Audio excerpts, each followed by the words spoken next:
बिस्मिल्लाहिर्रहमानिर्रहीम। दोस्तों अस्सलाम वालेकुम। आज एक पोको X3 Pro आया है और ये प्रॉपर डेड है, ठीक है, बिल्कुल फ्रेश सेट है, कोई इस पर वर्किंग पहले नहीं हुई है। रीडिंग आपको चेक करा दें सप्लाई की, तो 180 200, ठीक है। बेसिकली इसका अपना प्रोब है नहीं, इसलिए जो है ना ये पावर स्टक नहीं करता होता। अगर इसका प्रोब होगा तो इसकी पावर स्टक होगी 70 से लेके 220 के दौरान, इतने तक जो है ना ये किसी भी रीडिंग के ऊपर स्टक हो सकता है। तो ज़्यादातर इसमें मसला आता है रैम और सीपीयू इसकी ड्राई सोल्ड हो जाती है, क्योंकि गेमिंग फ़ोन होते हैं तो ब्लैक पेस्ट लगने की वजह से जब ज़्यादा हीटअप होते हैं तो अंदर से इसके बबल जो है ना ड्राई सोल्ड हो जाते हैं। तो चलो स्टार्ट करते हैं। सबसे पहले जो है ना हम इसका ग्लू हटाते हैं, साइडों से एहतियात से सारा ग्लू हटा लेते हैं मुनासिब टेम्परेचर के ऊपर। इर्द गिर्द हमने हीटिंग टेप लगा ली है, ताकि इर्द गिर्द जो है ना जो फ्लैश ऐसी लगी हुई है या लेफ़्ट साइड पे इसकी जो है ना वाईफाई ऐसी लगी हुई है, क्योंकि वो भी पेस्टेड लगी हुई है, तो लिहाजा जो है ना उनको हीट नहीं लगना चाहिए। तो चलो सबसे पहले रैम उतार लेते हैं इसका। एहतियात से रैम उतारेंगे, ठीक है। उसके बाद हम इसकी सीपीयू जो है निकालेंगे। तो रैम उतर गई है, ठीक है, और बज़ाहिर ऐसा लग रहा है कि नॉन पेस्टेड है, लेकिन ये पेस्टेड रैम है, ठीक है, क्योंकि सारा ग्लू जो है ना वो रैम के ऊपर जो है ना वो आ गया, ठीक है। बाद में जब हम रैम की सफाई करेंगे फिर आपको नज़र आ जाएगा।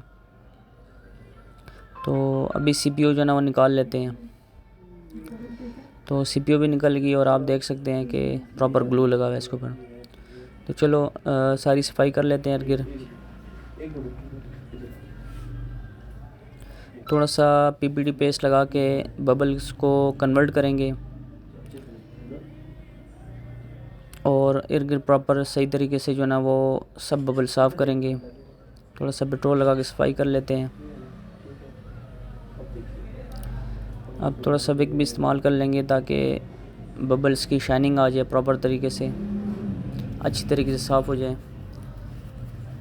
तो चलो रैम की जो है ना वो हम कर लेते हैं, सफाई कर लेते हैं।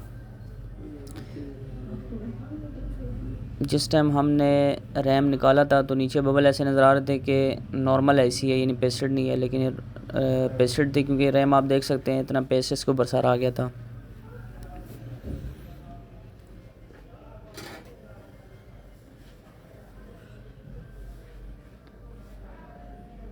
अभी सीपीयू की बारी है, सीपीयू को से ग्लू साफ़ कर लेते हैं।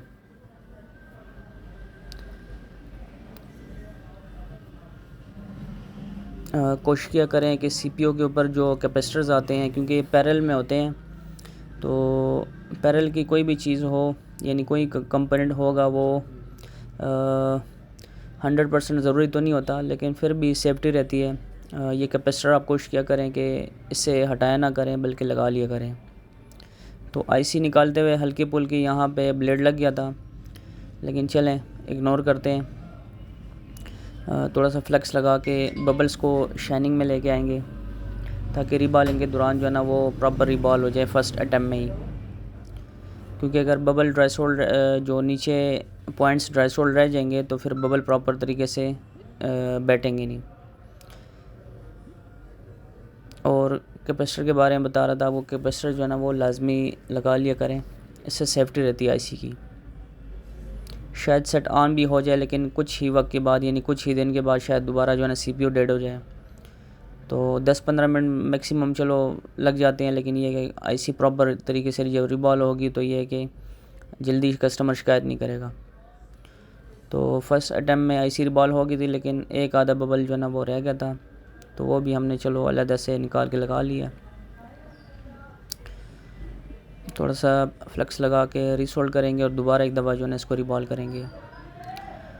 दोबारा एक दफ़ा इसलिए रिबॉल करते हैं, चलो ये है कि बबल जो है ना अच्छी तरीके से जो है ना वो थोड़े से बड़े बड़े बन जाए, उससे फ़ायदा होता है।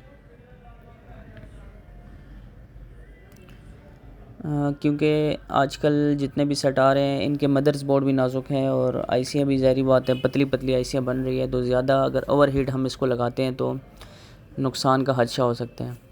तो चलो सीपीयू को बिठा देते हैं। सीपीयू को माउंट करने के बाद फिर जो है ना हम रैम की रिबॉल थोड़ी सी कर लेते हैं। तो सीपीयू बैठ गई है, अब हम जो है ना वो रैम को रिबॉल करेंगे।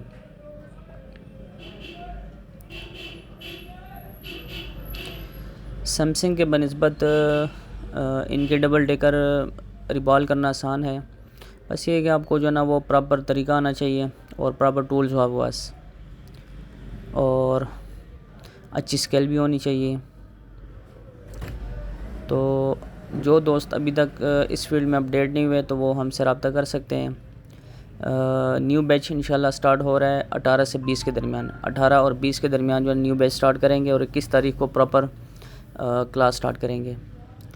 तो जिन दोस्तों ने काम सीखना है तो वो हमसे रब्ता कर सकते हैं। इंशाल्लाह एडवांस लेवल का कोर्स कराएंगे जिसमें स्कीमेटिक्स की नॉलेज होगी, ठीक है। स्कीमेटिक्स, हार्डवेयर, बिट मैप और ब्लॉक डायग्राम और बहुत सारी चीज़ें, और इसके अलावा प्रॉपर कंपोनेंट्स की नॉलेज। देखिए दोस्तों, इस फील्ड में इस टाइम अगर जिनके पास कंपोनेंट्स की नॉलेज नहीं है तो वो मोबाइल की रिपेयरिंग नहीं कर सकते। सिर्फ ये जो आईसी निकालना लगाना ये जस्ट रट्टे वाला काम है। तो हमने क्या किया कि सीपीयू लगाने के बाद पहले रीडिंग चेक की कि सीपीयू लगाने के बाद मोबाइल रीडिंग उठा रहा है या नहीं उठा रहा, ठीक है। तो आपको भी जैसे मैंने बताया कि ये जो स्ट्रिप है ये इसकी अपनी नहीं है, लिहाजा इसलिए जो है ना ये पावर स्टक नहीं करता। अगर स्ट्रिप इसकी अपनी होती तो पावर इसने होल्ड करना था 70 से लेकर 220 के दौरान, इतने रीडिंग में जो है ना इसके दरमियान में ये होल्ड कर लेते पावर को। तो चलो अब रैम लगाने की बारी है, सफाई हमने कर ली है।